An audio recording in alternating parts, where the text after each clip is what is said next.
സമാരാധ്യരായ പ്രിയ കുടുംബാംഗങ്ങൾക്ക് നിറഞ്ഞ ഹൃദയത്തോടു കൂടി പ്രണാമം. അടുത്ത കാലത്ത് ഒരു ആയുർവേദ കോളേജിൽ ക്ലാസ് എടുക്കാനുള്ള ഭാഗ്യം കിട്ടി. പല ആയുർവേദ കോളേജിലും ഞാൻ ക്ലാസ് എടുക്കാറുണ്ട്. ആയുർവേദത്തിൽ 8-10 വർഷം സ്റ്റാൻഡേർഡൈസേഷനിൽ CSIR ഗവേഷണം നടത്താനുള്ള ഭാഗ്യവും എനിക്ക് കിട്ടിയിട്ടുണ്ട്. ഏതാണ്ട് 55 ആയുർവേദ മരുന്നുകൾ സ്റ്റാൻഡേർഡ് ഉണ്ടാക്കേണ്ടത് എങ്ങനെയാണ്, കഴിയുന്നത്രയും അതിനെ സ്റ്റാൻഡേർഡൈസ് ചെയ്യേണ്ടത് എങ്ങനെയാണ് എന്നും ഉള്ള വിവരണങ്ങൾ കുറെ കണ്ടുപിടിക്കാൻ സാധിച്ചിട്ടുണ്ട്.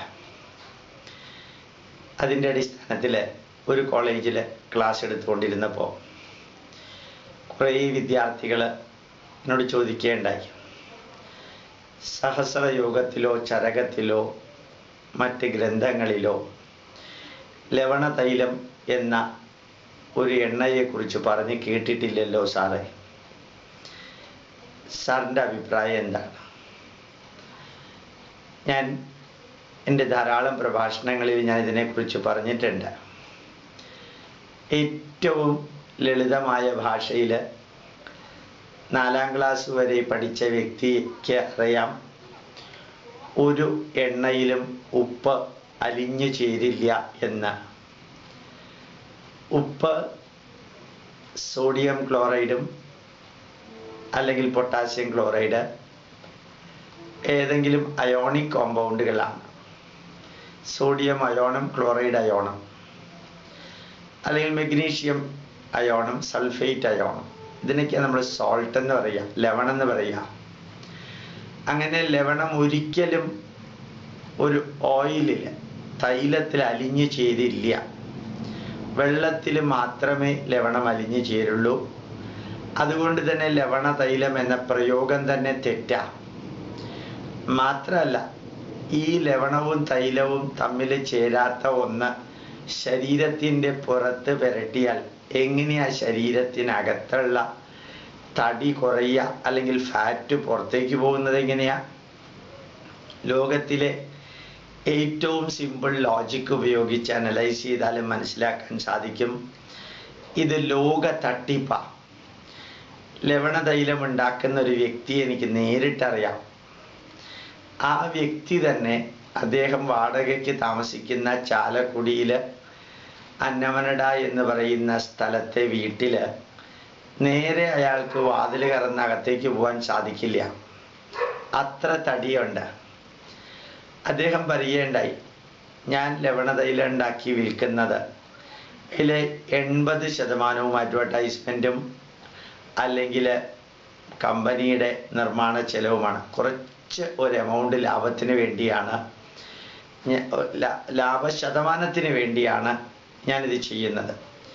ആ ശതമാനം ചെറുതാണെങ്കിലും അഡ്വർടൈസ്മെൻറ്റിലൂടെ അയാൾ കോടി രൂപ ഉണ്ടാക്കി എന്നുള്ളത് പ്രത്യക്ഷാനുഭവം.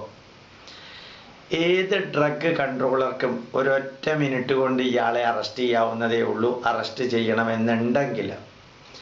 കാരണം ലവണതൈലം എന്നുള്ളത് പൈതൃകത്തിലില്ല, ലവണതൈലം എന്നുള്ളത് ആയുർവേദത്തിലില്ല, ലവണതൈലം എന്നുള്ളത് കെമിസ്ട്രിയിലില്ല. ലവണതൈലത്തിന് ഈ അഡ്വർടൈസ്മെൻറ്റിലൂടെ പറയുന്നത് പോലെയുള്ള യാതൊരു ഗുണവുമില്ല എന്ന് ഏത് ബാലപാഠം പഠിച്ച വ്യക്തിക്കും ചിന്തിക്കാവുന്നതേ ഉള്ളൂ. നിർഭാഗ്യവശാൽ ഈ അഡ്വർടൈസ്മെൻറ്റിൽ മയങ്ങി കേരള ജനത എത്ര കോടി രൂപയുടെ ലവണതൈലമാണ് മേടിച്ചിരിക്കുന്നത് എന്ന് അറിഞ്ഞൂടാ. ഒരു വ്യക്തി അസാധാരണമാം വിധം അധാർമികമായ തെറ്റ് ചെയ്ത് ബിസിനസ് ചെയ്യുന്നത് കണ്ടിട്ട് മറ്റ് ഈ മണ്ഡലത്തിൽ, ആയുർവേദ മണ്ഡലത്തിൽ നല്ല പേരുള്ളവരും ലവണതൈലം ഉണ്ടാക്കാൻ തുടങ്ങി. അതാണ് നമ്മുടെ ഭഗവത്ഗീതയിൽ പറയും, യദ്യദാചരതി ശ്രേഷ്ഠ തത്തദേവേതരോ ജനഃ സയത് പ്രമാണം കുരുതേ ലോകസ്തദനുവർത്തതേ. ശ്രേഷ്ഠന്മാർ ചെയ്യുന്നതാണ് മറ്റുള്ളവർ ഫോളോ ചെയ്യുന്നതെന്ന ഭഗവത്ഗീത പറയുന്നത്. ഇത് തനി തട്ടിപ്പുകാർ ചെയ്യുന്നതാണ് ശ്രേഷ്ഠന്മാർ ഫോളോ ചെയ്തത് എന്നുള്ളതാണ് ദുഃഖകരമായ സത്യം. എനിക്ക് നിങ്ങളോട് പറയാനുള്ളത്, ഏത് വേസ്റ്റ് നിരോധിച്ച ആയുർവേദ അലോപ്പതി മരുന്നുകൾ പല പല പേരിൽ പല പല ആവശ്യത്തിന് ഒരു പരീക്ഷണവും ചെയ്യാതെ കേരളത്തിൽ വിറ്റഴിക്കുന്നുണ്ട്. അതിന് വൻതോതിൽ ഡോക്ടർമാർക്ക് കമ്മീഷൻ കിട്ടുന്നുണ്ട്, ആശുപത്രികൾക്ക് കമ്മീഷൻ കിട്ടുന്നുണ്ട്. ഇതെല്ലാം ഗിനിയ പിഗ് പോലെ, വെളുത്ത എലി പോലെ കേരളീയരുടെ ശരീരത്തിൽ പ്രയോഗിക്കുകയാണ്. നിങ്ങൾ ഈ ദയവ് ചെയ്ത് ഈശ്വരനെ ഓർത്ത് ഈ ലവണതൈലം മാതിരിയുള്ളത് ഉപയോഗിക്കാതിരിക്കുക. ഫാർമസ്യൂട്ടിക്കൽ കെമിസ്ട്രിയിൽ ഒരു റാങ്ക് ഹോൾഡർ എന്നുള്ള രീതിയിൽ ഞാൻ നിങ്ങളോട് പറയുന്ന ഭാഷയാണ് ഇത്, ആത്മീയതയുടെ ഭാഷയല്ല. ഇത് നിങ്ങൾക്ക് യൂട്യൂബിലൂടെ അറിയിക്കാൻ എനിക്ക് ആഗ്രഹം തോന്നാൻ കാരണം, എനിക്ക് പരിചയമുള്ള ധാരാളം കടകളിലെ ജനങ്ങൾ പറയുന്നുണ്ട്, സർ ഫോൺ വിളിച്ചു പറഞ്ഞ് എത്ര ഡസൻ കണക്കിന് കുപ്പിയാണ് ഈ ലവണതൈലത്തിൻ്റെ മേടിച്ചുകൊണ്ട് പോകുന്നത്, സാറൊന്ന് പറയോ ഇത് തട്ടിപ്പാണ് എന്ന് പറയാമോ എന്ന് ചോദിച്ചു.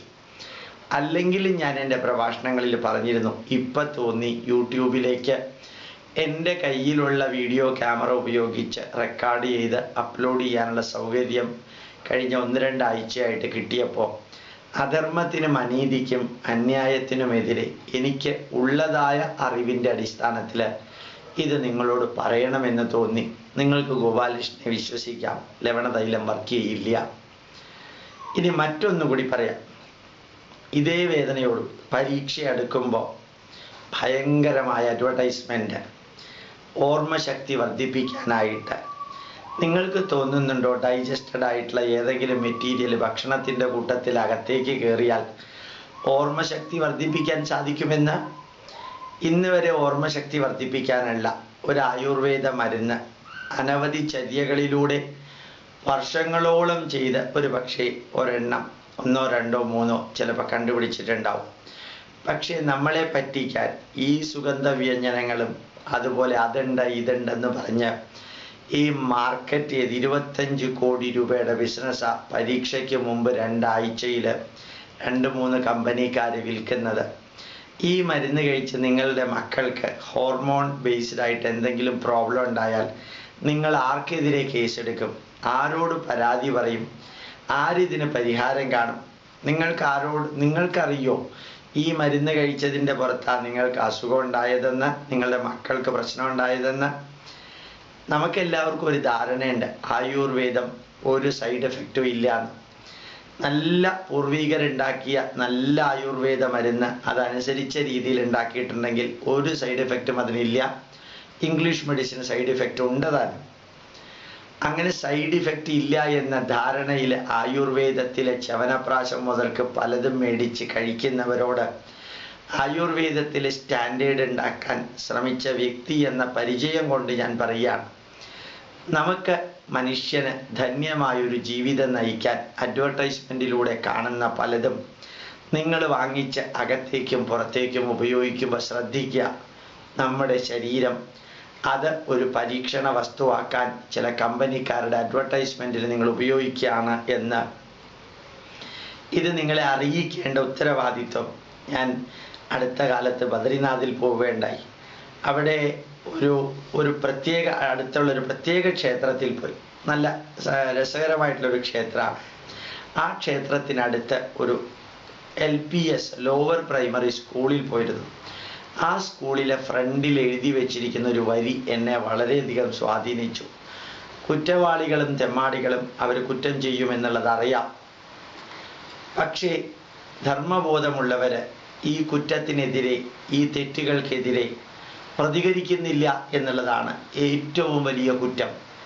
കുറ്റവാളികളെക്കാൾ വലിയ കുറ്റമാണ് കുറ്റം ചെയ്യുന്നവരെ അറിഞ്ഞിട്ടും അത് കുറ്റമാണെന്നറിഞ്ഞിട്ടും പ്രതികരിക്കേണ്ടവരും മിണ്ടാതിരിക്കുന്നത്. അതുകൊണ്ടാണ് ഞാനിത് നിങ്ങളോട് പറയുന്നത്. അതുകൊണ്ട് ഒന്നാമതായിട്ട് ഞാൻ നിങ്ങളോട് പറഞ്ഞു ലവണതൈലം, രണ്ടാമതായിട്ട് ഞാൻ ഈ ഓർമ്മശക്തി പറഞ്ഞു. ഇതേപോലെ തലമുടിയുടെ ഒരെണ്ണം ഇപ്പോൾ വരുന്നുണ്ട്.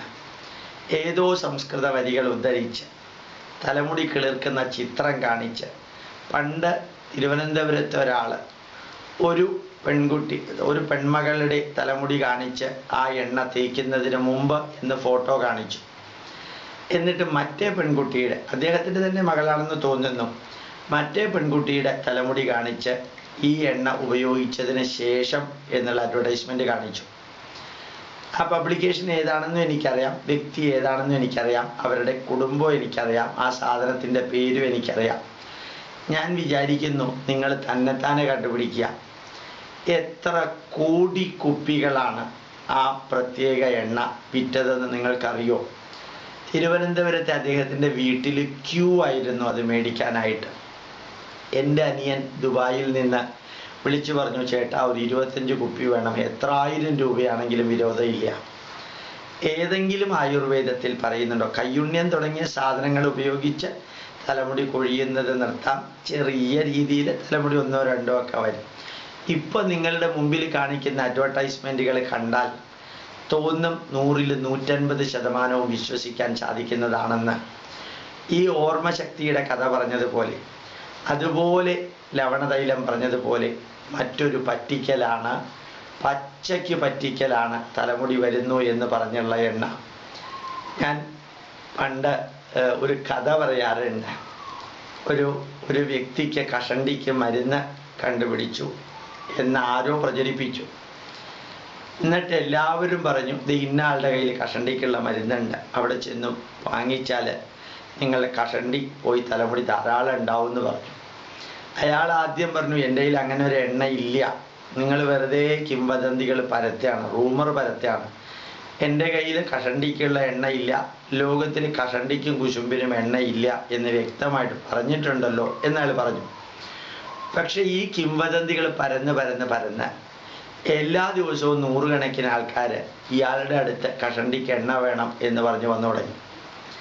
അവസാനം അയാൾ തീരുമാനിച്ചു, ഇത് തന്നെയാണ് നമുക്ക് പറ്റിയ അവസരം, ഞാനില്ല എന്ന് പറഞ്ഞിട്ട് ലോകം വിശ്വസിക്കണില്ല, എന്നാൽ പിന്നെ നമുക്ക് അതേപോലെ അങ്ങോട്ട് ചെയ്ത് കളയാം എന്ന് വിചാരിച്ച് അയാൾ ഒരു ചെറിയ കുറേ വെളിച്ചെണ്ണ എടുത്ത് അതിനൊരു കളറൊക്കെ ഇട്ട് വരുന്നവരോടൊക്കെ പറയും, ഇത് രാവിലെ 5 മണിക്ക് ഉണർന്ന് നിങ്ങൾ ഒരൊറ്റ അക്ഷരം മിണ്ടാതെ 3-4 തുള്ളി കയ്യിൽ എടുത്ത് കരിങ്കുരങ്ങനെ ഒരിക്കലും വിചാരിക്കാതെ ഇത് തലയിൽ തേച്ച് നിങ്ങൾ അരമണിക്കൂർ കൂടി ഇരുന്ന് കുളിച്ചു വന്നു കഴിഞ്ഞാൽ തലമുടി വരുന്ന ഈ ഉപയോഗിക്കുന്ന വ്യക്തികളൊക്കെ രാവിലെ 5:30 മണിക്ക് ഉണരാൻ ഓർത്ത് എഴുന്നേൽക്കും. 5:30 മണിക്ക് ഉണർന്ന ഉടനെ ഒരാളോട് സംസാരിക്കില്ല, അതും ഓർമ്മിക്കും. ഈ കയ്യിൽ എണ്ണ തേച്ച് കഴിയുമ്പോൾ ഓർമ്മിക്കും, ആരെയോ ഓർമ്മിക്കരുതെന്ന് പറഞ്ഞിട്ടുണ്ടല്ലോ എന്ന് ചിന്തിക്കും. അപ്പോഴാ ഓർമ്മ വരിക, കരിങ്കുരങ്ങിനെ കുറിച്ച് ചിന്തിക്കാനേ പാടില്ല എന്ന്. അങ്ങനെ ആ കരിങ്കുരങ്ങിനെ കുറിച്ച് ചിന്തിച്ച് അനാദികാലം കഴിഞ്ഞിട്ടും രാവിലെ ഉണരുമ്പോൾ തന്നെ ഓർമ്മ വരുന്നത് കരിങ്കുരങ്ങ. അപ്പോൾ ആ എണ്ണ വലിക്കാതെ വന്നാൽ കാരണം എന്താ? എണ്ണയുടെ കുഴപ്പമല്ല, താൻ കരിങ്കുരങ്ങിനെ കുറിച്ച് വിചാരിച്ചത് കൊണ്ടാണെന്ന് വൈദ്യർക്ക് പറയുകയും ചെയ്യാം. ഇത്രയും ഞാൻ തമാശയായിട്ട് പറഞ്ഞതല്ല, സീരിയസ് ആയിട്ട് തന്നെ പറഞ്ഞതാ. നമ്മളുടെ മുമ്പിൽ ഓർമ്മശക്തിക്കുള്ള മരുന്ന് കോടിക്കണക്കിന് രൂപയുടെ വിറ്റ് കുറേ പേര് നമ്മളെ പറ്റിക്കുന്നുണ്ട്. അതേപോലെ ലവണതൈലം എന്ന പേരിൽ പറ്റിക്കുന്നുണ്ട്. അതേപോലെ തന്നെ ഈ തലമുടി കിളിർക്കാൻ എന്ന് പറഞ്ഞ് പറ്റിക്കുന്നുണ്ട്. വേണോ വേണ്ടയോ എന്ന് നിങ്ങൾ ചിന്തിക്കുക. നിങ്ങൾ വാങ്ങിച്ചാലും വാങ്ങിച്ചില്ലെങ്കിലും ഗോപാലകൃഷ്ണന് ഒരു പ്രശ്നമില്ല. പക്ഷേ ഈ ഒരു കർമ്മമണ്ഡലത്തിൽ പ്രവർത്തിക്കുന്ന ഒരു വ്യക്തി നിങ്ങൾക്കിത് അറിയിച്ചില്ലെങ്കിൽ പിന്നെ ആരാ ഇത് അറിയിക്കുന്നത്? ആരും ഇതുവരെ അറിയിച്ചിട്ടില്ല. മാതൃഭൂമി ദിനപത്രത്തിൽ നവംബർ മാസത്തിൽ മോഡേൺ മെഡിസിനെ കുറിച്ച് അതിഗംഭീരമായിട്ടുള്ള ആർട്ടിക്കിൾ ഉണ്ടായിരുന്നു. അതൊന്ന് നിങ്ങൾ പഠിച്ചു നോക്കണം. നമ്മളെ ഡോക്ടർമാരും ആശുപത്രിക്കാരും പറ്റിക്കണത് എങ്ങനെയാണ്, അതേപോലെ ആയുർവേദത്തിൻ്റെ പേരിലും പറ്റിക്കുന്നു എന്നറിയിക്കാനാണ് ഞാൻ ഇത്രയും നിങ്ങളോട് പറഞ്ഞത്. പ്രണാമം, നമസ്കാരം.